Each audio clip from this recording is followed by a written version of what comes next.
Hello అండి, అందరికీ రొటీన్గా కందిపప్పుతో పప్పు కాకుండా ఇవాళ కొత్తగా పచ్చి పెసలతో పప్పు ట్రై చేద్దాం రండి. అండ్ ఈజీ లంచ్ రెసిపీ కూడా ఇందులోనే చూద్దాం రండి. ముందుగా పచ్చి పెసలు బాగా వాష్ చేసుకొని ఎండుమిరపకాయలు, తెల్లగడ్డ, టమాటా వేసి బాగా ఉడికించుకోవాలి.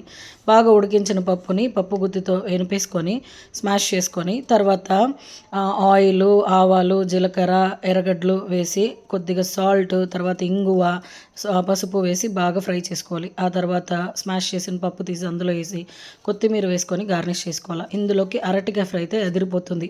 ఆయిల్ వేసి ఆవాలు, జీలకర్ర, ఆనియన్స్ వేసి వేయించుకొని ఇంగువ, పసుపు, తర్వాత అరటికాయ ముక్కలు వేసుకొని కారం పొడి, ధనియాల పొడి వేసి బాగా ఫ్రై చేసి తగినంత వాటర్ వేసి అరటికాయ ముక్కలు ఉడికేంత వరకు చూసి ఆ తర్వాత వేడి వేడి అన్నంలోకి నెయ్యి, ఈ పప్పు అండ్ అరటికాయ ఫ్రై మీ పిల్లలకి లంచ్ రెసిపీ బాక్స్కి ఇలా ట్రై చేశారంటే మాత్రం మొత్తం ఫినిష్ చేసుకొని వస్తారు.